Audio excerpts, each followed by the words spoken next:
Thank you. Farouz? Can I just put this question to both yourselves, Rafiq and Shah, on a twofold question? One is, given that scenario, how long do you think the current government? Number two, is this now going to be, I mean, the role of parliament, but given all of this, somewhere in the system of Malaysia, it enabled this current government to be in some flaws where MPs hopped here and there, and this sort of thing. Now, so the question I have for you again on the second part of that question is, how do you stop these events where every 6 months there could be another government where people are changing allegiances? People are walking around with SD saying that I have a lot of support. Is this now the new normal of politics in Malaysia? Is this the rule of law in Malaysia for politics and democracy? So whoever wants to take this first, Shah or Rafiq? Maybe I'll take it first. For the first question is in relation whether this government will last. I think this government would actually like to go for elections. I think they fancy their chances. But when I say this government, I'm talking specifically about the Prime Minister and his Bersatu. At this point in time, I don't think UMNO would want to enter into any electoral pact with Bersatu. I think the relationship between these two Malay parties have deteriorated to a point where they are just together now because of power, because they are in government. But I think that would end once elections are called. Whether it will, I think the more to me the more pertinent question is whether we will whether if it is a 5-year term, whether this government will last. I think it will not last if it is a 5-year term. But whether elections are going to be called before the 5 years, I think that is the bigger likelihood. I think the only reason why we don't see elections at this point in time is because of the COVID-19 crisis.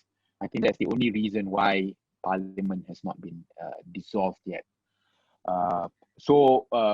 But of course, as I mentioned, even within the government, relationship between the parties have deteriorated. Bersatu and UMNO is always jostling for power.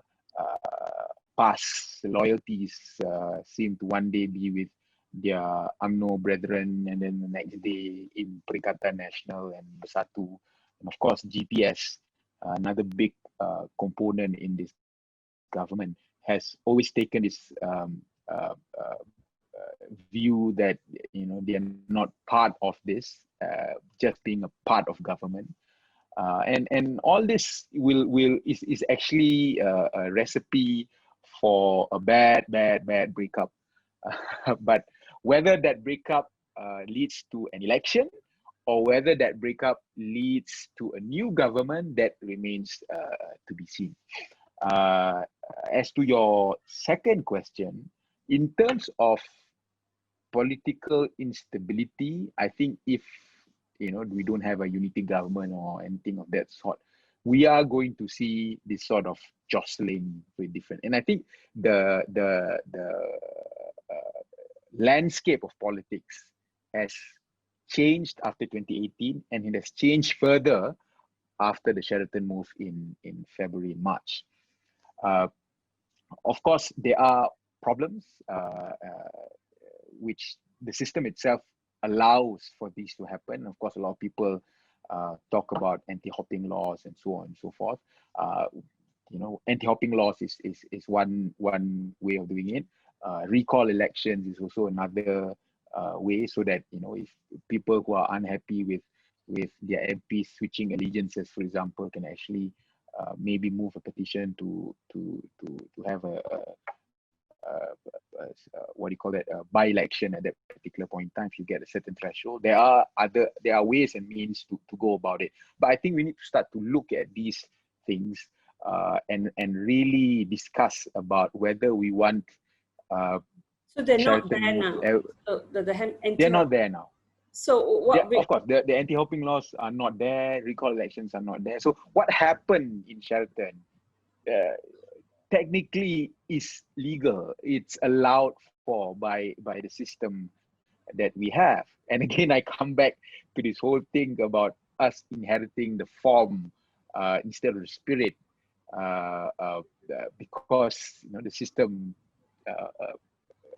operates on the basis that people, when they assume public office, they do so in good faith.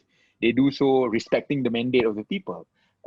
Perhaps when we inherited it, the system does not foresee the Sheraton moves to happen and a legitimate elected government to fall, and an unelected government to then be replaced, be put in place of the elected government. So I think we need to look at it because of the fact that we can't operate on this good faith system anymore. We need to look at how we empower the institutions, how we reform the institutions to ensure that something like Sheraton move would not happen again. Because if not, it is going to be the new normal.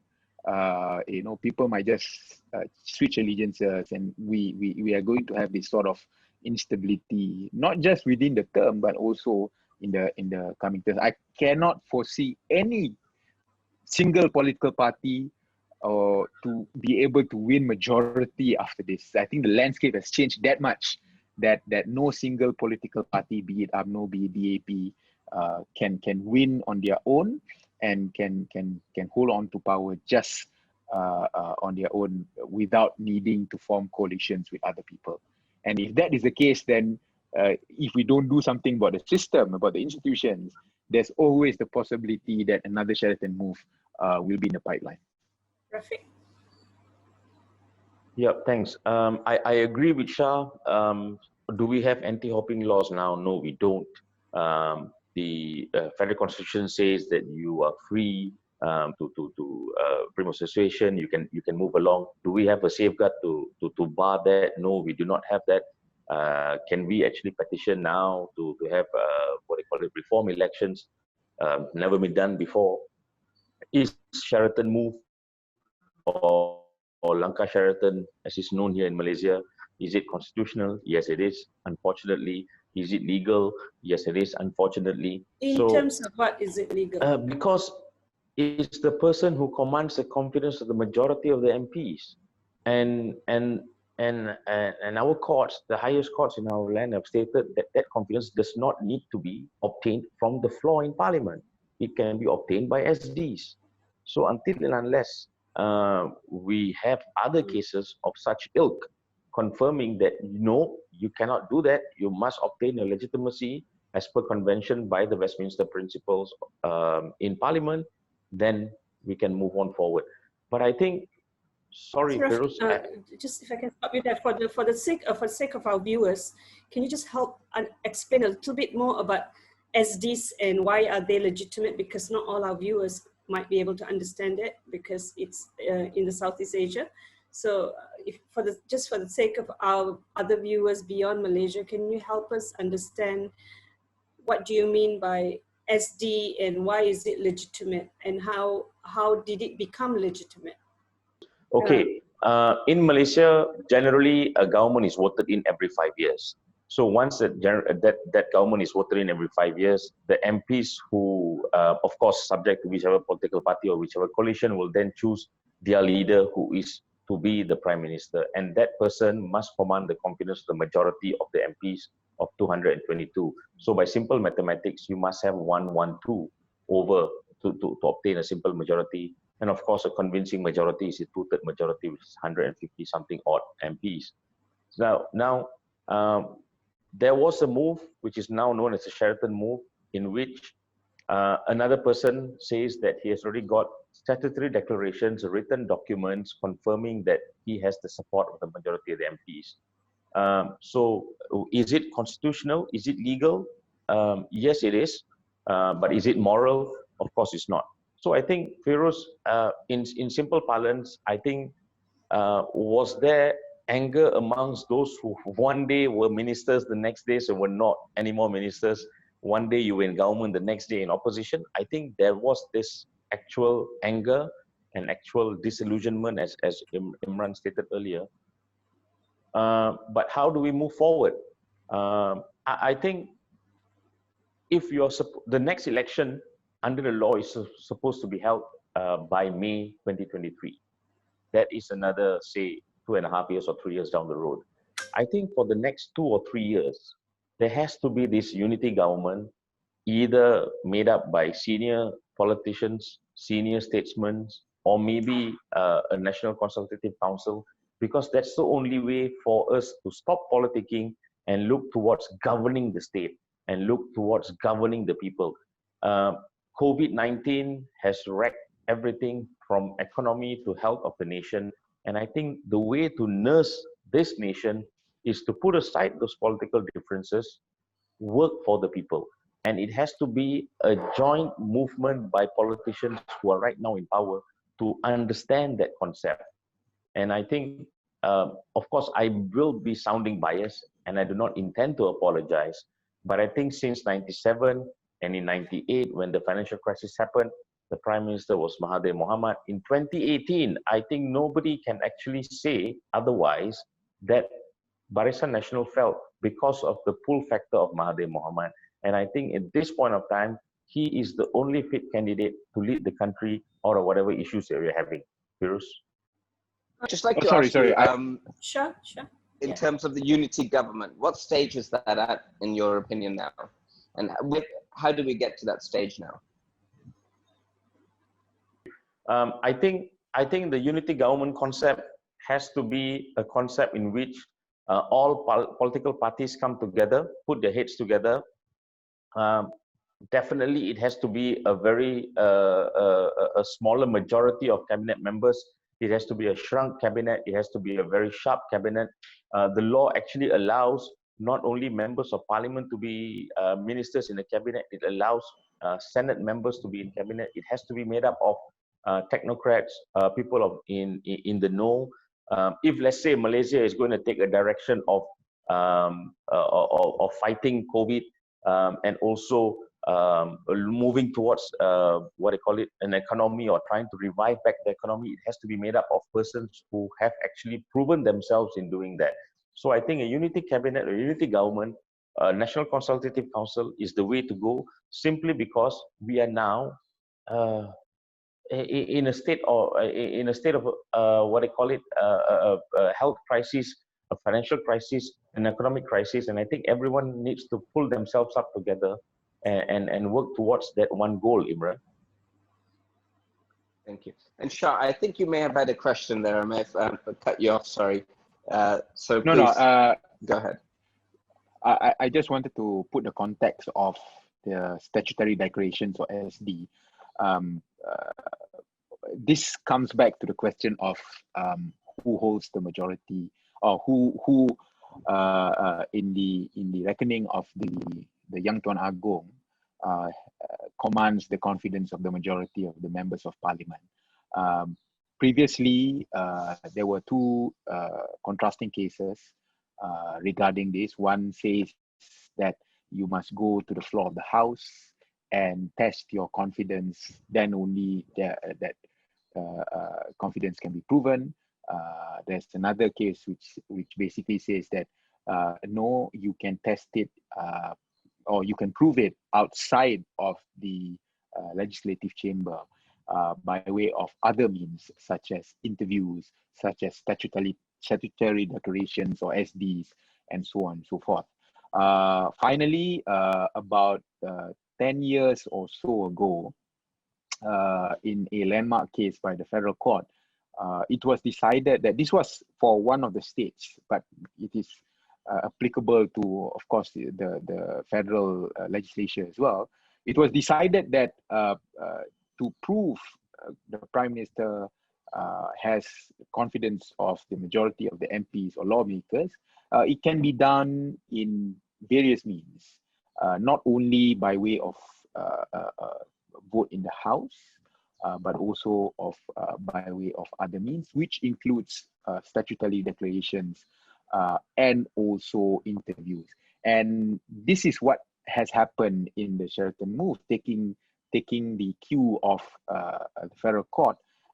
What happened? There was no vote of confidence or vote of no confidence done at any point in time, but the king has actually first interviewed and secondly then met with the leaders of the various political parties to determine who has the confidence of the majority.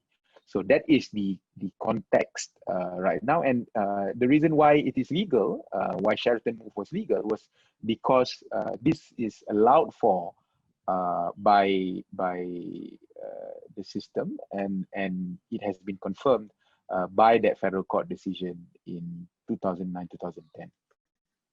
Got it. Thank you, Shah. And I'd like to ask you both on the role of strong leaders in Malaysia.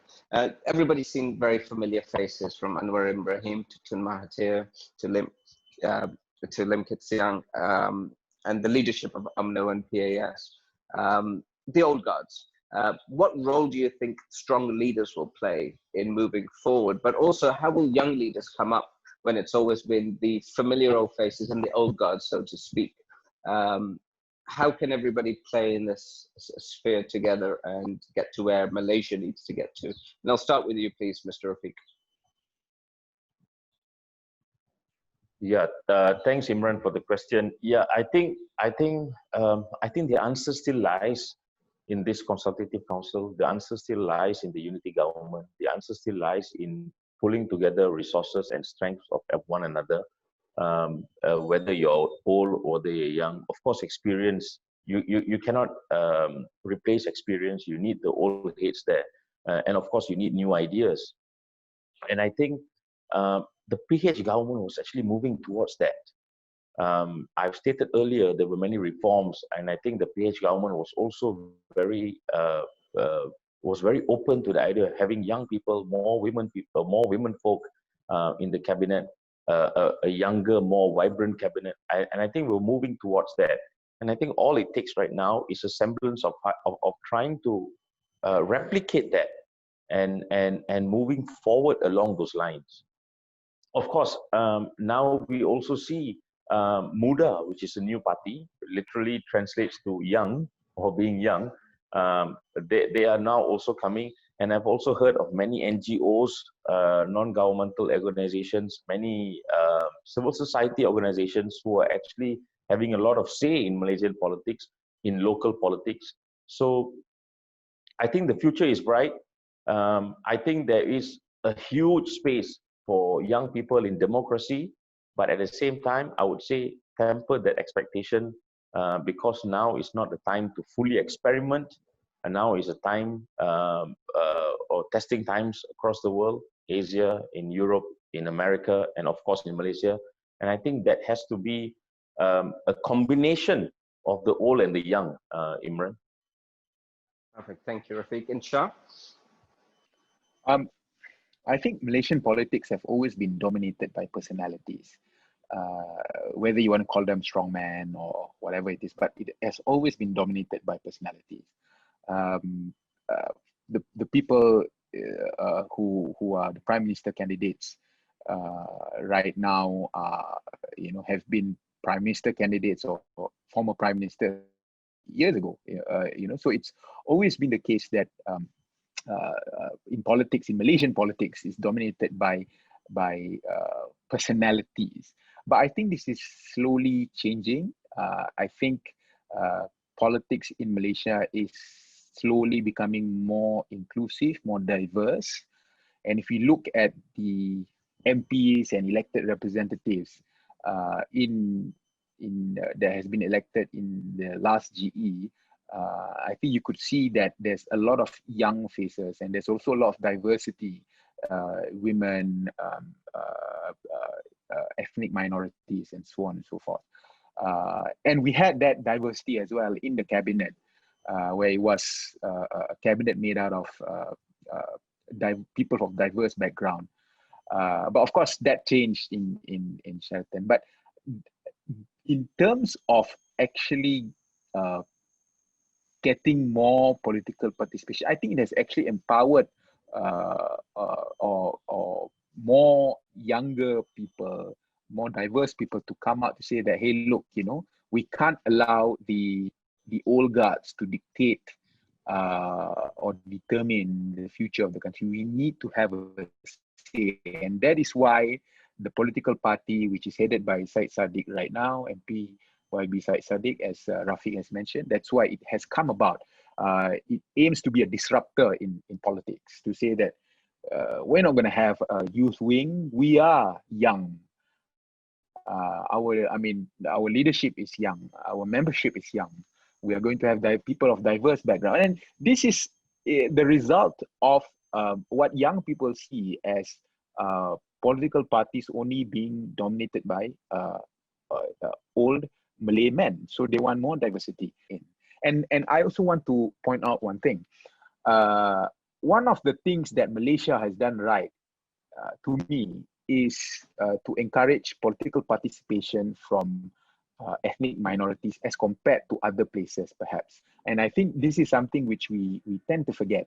Yes, it's always been dominated by Malay nationalist parties, specifically UMNO, but there is always representation in politics from ethnic minorities. We want to make sure women also get more participation in politics, and parties such as Muda, and of course, I cannot talk about diversity without also talking about my own party, where the DAP has also have a lot of women representatives and also young representatives.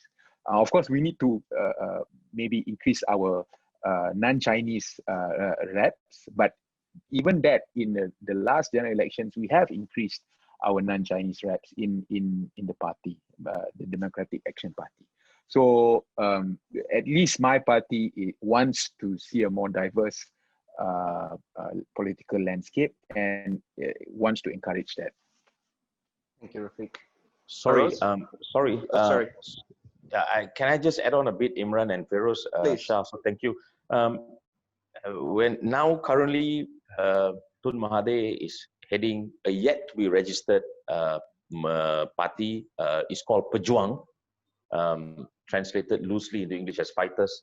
But I think I think Tun also understands that the way to move forward is to have this combination of the old and the young, and we can confirm that there's this sense of more younger people wanting to join into politics, wanting to be part of the discourse, wanting to be involved directly in matters governing the nation, talking about politics, being more open about it, having discourses. And in fact, a number of them currently right now aged not even 35, 40, more women are also more professional, are also being involved in Tun's new party. So I think Imran and also Shah, as we were touching on how do we move forward away from the faces of the old, I think by true Malaysian tradition, you never totally discard the old, but you combine it with the young. I think that's the way to move forward.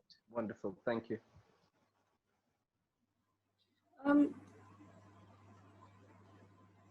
Can I just, on the topic of moving away from the old to the young, and can I just ask both of you now on the topic of governance and reform?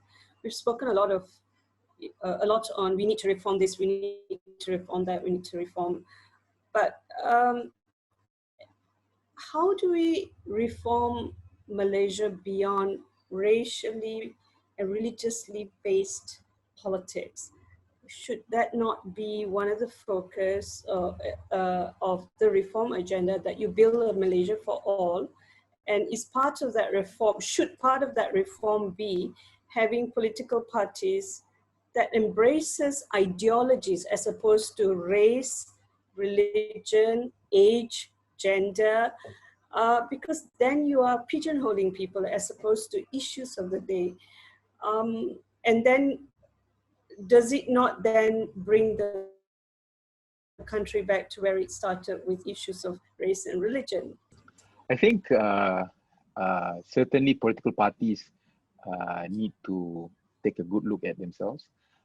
I touched about how the young feels that country has been dominated by older politicians for far too long, and I think political parties need to make a reckoning, need to realize that they need to diversify. They need to ensure that within their midst, different voices from different backgrounds need to be heard. And I think if they don't do that, then they risk losing support. Once the Undi 18, the amendment to the federal constitution regarding voting age is implemented, once automatic registration is implemented, the electoral landscape will change. There will be, I think, about 7 million voters coming into the system, and a lot of them are young voters. And so political parties need to really look at this and say that, hey, right now what we have might not be reflective of the demographic of Malaysia. Like even within, for example, if you talk about the Malays, even within the Malays, it's not you cannot see it as one polity where it's there's just one point of view. It's the Malay community is so diverse now. So you must have diversity within political parties to ensure that they can continue to remain relevant and to enjoy that diversity is in race, or that diversity is in ideology? So hence my question, should political parties not be organized around ideologies and issues as opposed to race, which is what I think, is prevalent in Malaysia, right, currently? Is it not? I mean, of course, you can, if you're talking about even race-based parties, there is an ideology, nationalism within them. So political parties in Malaysia have always said that they have a certain ideology,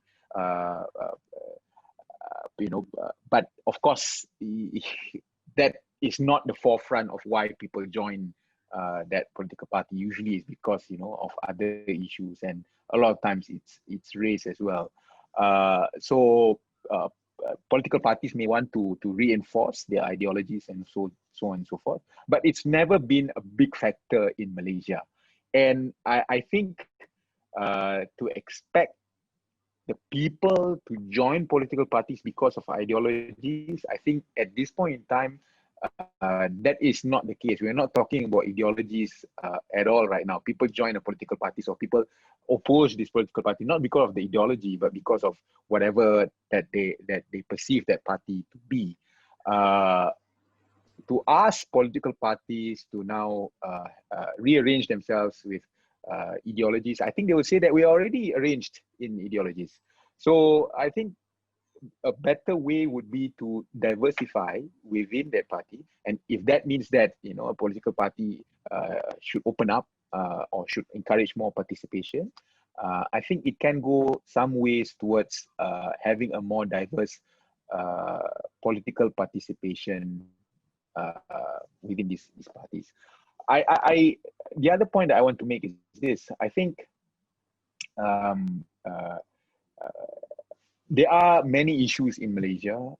I think we tend to say that the most important thing is, we need to do away with race-based parties and so on and so forth. I think it does contribute, but I think to just say that is the problem, that is the root cause of all the issues in Malaysia, I think it's not accurate. I think there are many other issues, and of course, race and religion always, there's always fault lines in Malaysia. But there are also other issues. You can talk about institutional reform, for example, and also race relations. These are also issues which are currently in Malaysia, which we need to address as well.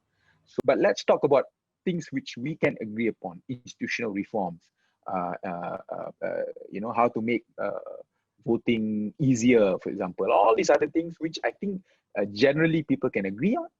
Let's focus on that because it's more possible that these can be resolved. Rafiq, I'm being a realist in that sense. Yeah, no, it's good. No, I think Feroz, my answer would simply be, I think we see more and more parties right now, whether they're nationalist parties, whether they're race-based parties, whether they're multiracial parties. I think all of these parties are trying ways, means, and forms to adapt to the current change in the voter base. I mean, Malaysia. I mean, let's take another easy example. Easy target is of course UMNO, but I think a lot of us forgot that basically UMNO was set up as being a nationalist party which fought for the independence of the country.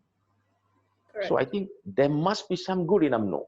If there wasn't any good in UMNO, we wouldn't have actually obtained democracy. Independence. I'm not saying it was UMNO's job alone. Of course, there was the MCA, the MIC, at those times the NGOs, the writers, the lawyers, and they were not only Malays. I fully understand that, but I think the fact that UMNO was set up as a strong party, Malay-based, for independence, that we will have to remember the good things that UMNO has done. And I think we shouldn't simply forget and throw away UMNO simply because of maybe one or two of the leaders who actually lost their moral compass.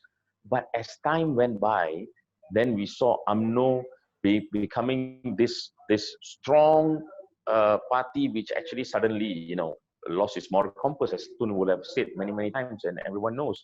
But okay, let's put that aside. How do the parties adapt? I think that will be the more pertinent question. Instead of use such words as is this party based on race, based on religion. I think you cannot stop parties being set up based along those lines because constitutionally freedom of association allows you to do that.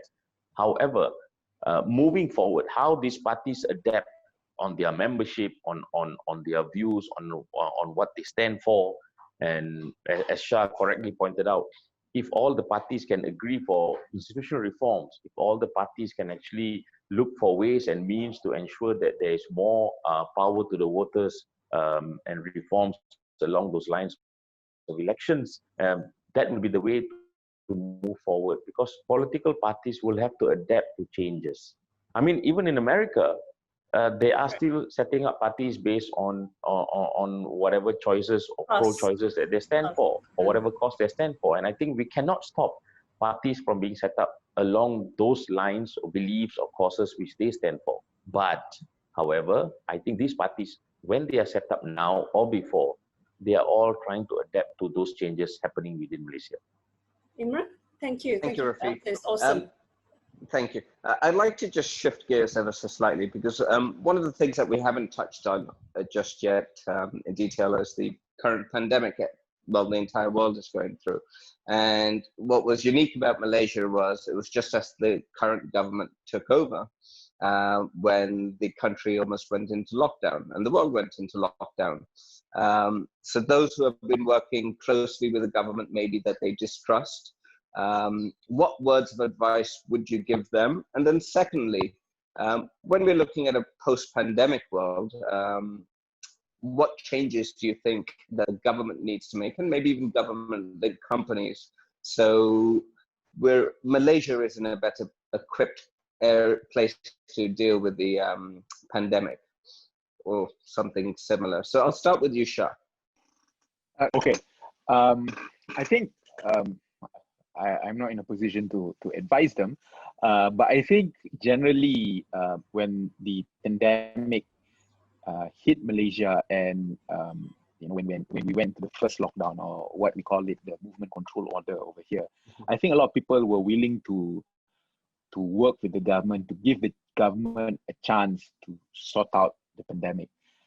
And by and large, I think the government has managed to do that in terms of getting the support of the people. I think with the first lockdown, a lot of people actually held back their criticism or their disgruntlement about how things were being handled and all that, because they feel that, you know, we need to come together for the greater good.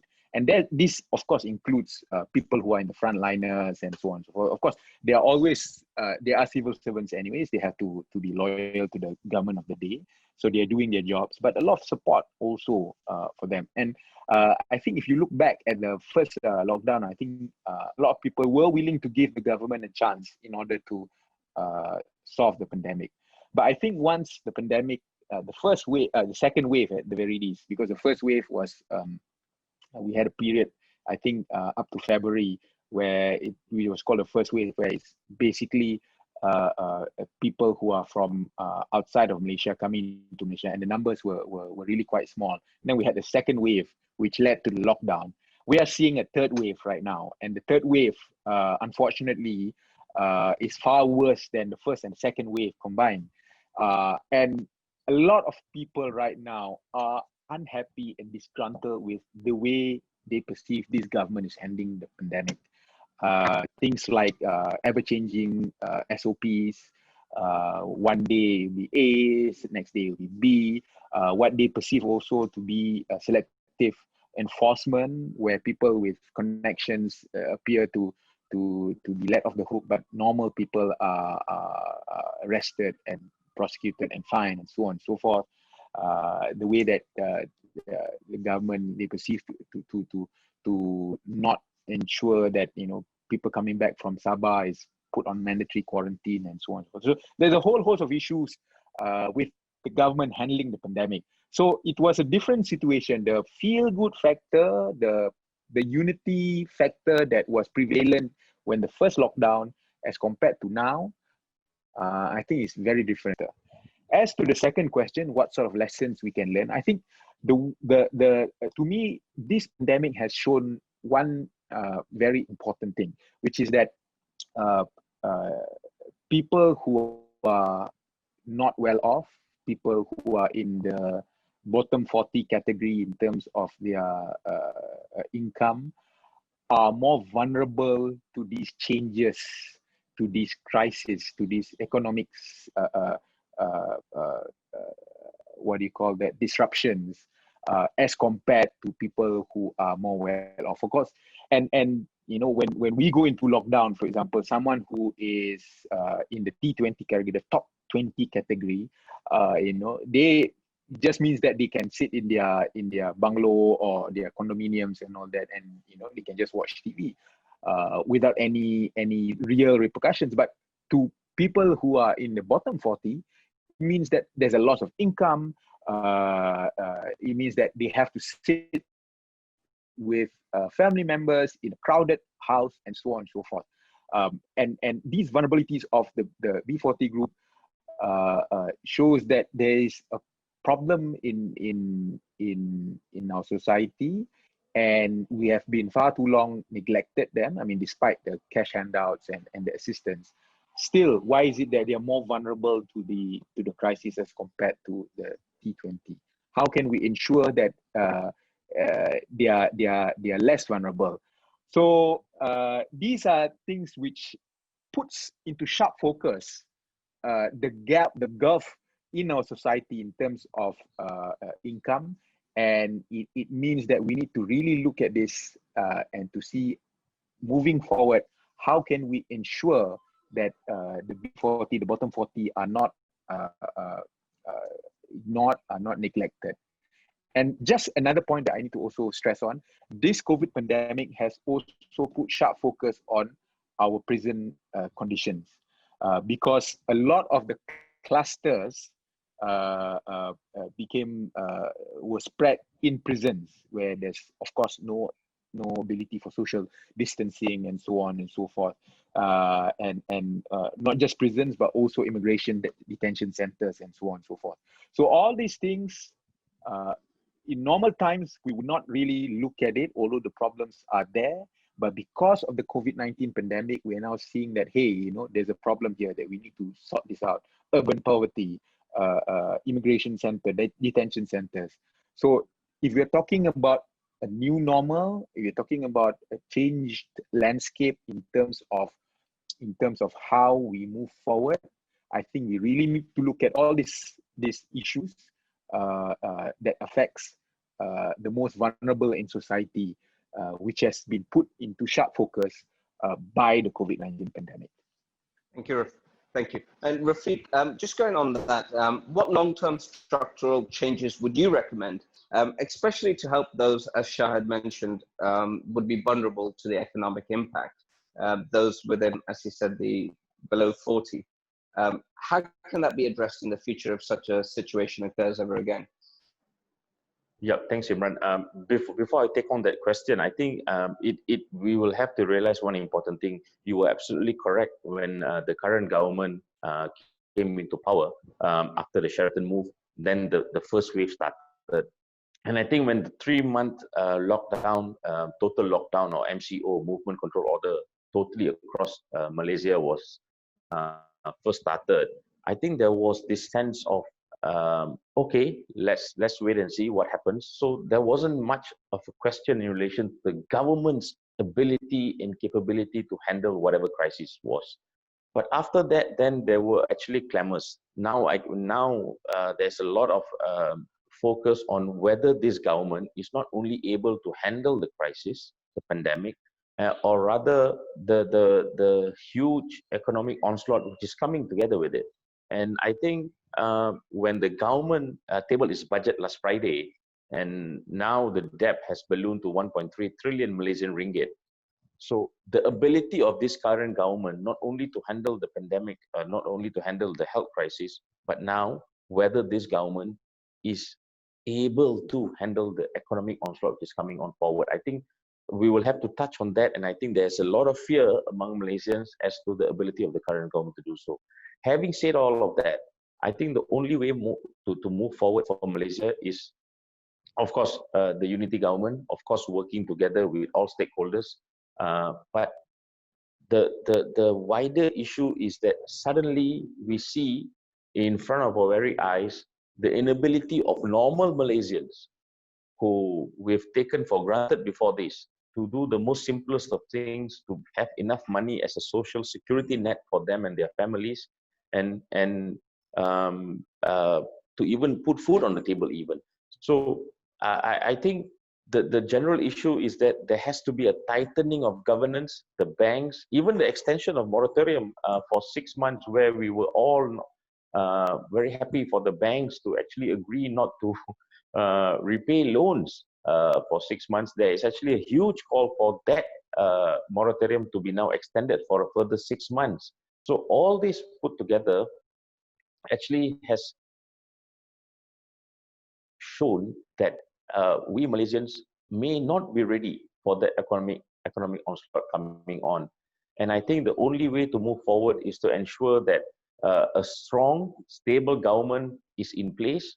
We've had you and unfairly so for beyond the time we had timed because you're two very intelligent women and that you are the future of Malaysia, and we've covered wide bases from politics to legitimacy of politics and the monarch and the current state of affairs. Can I just close with your aspirations for Malaysia? If there was 3 aspirations that you have today in the roles that you hold today, both in your professional and in your political advisory roles that you have, what would that aspiration be? Straight off the cuff, I would say 3 most important things: a unity government, with a statesman together with all political leaders, and a younger, more vibrant team to it, which is very open to facing challenges. That will be number 1.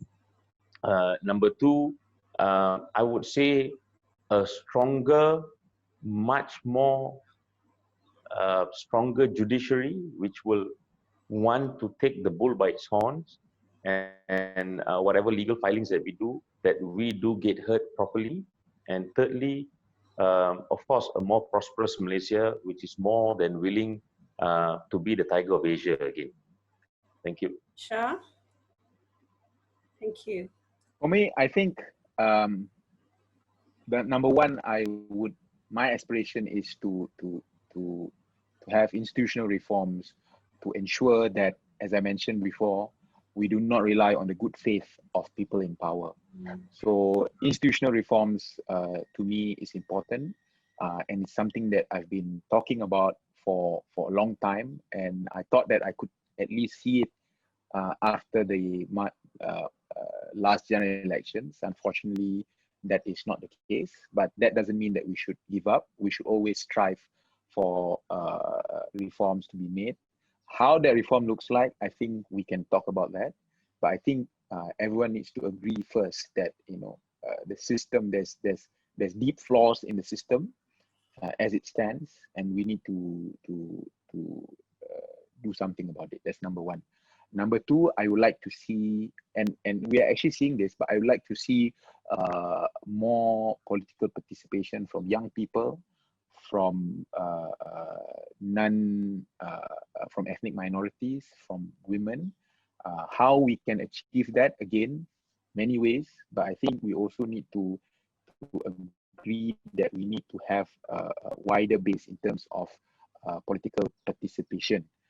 And number three, what I'd like to see is I'd like to see Malaysians being more empowered in terms of their rights.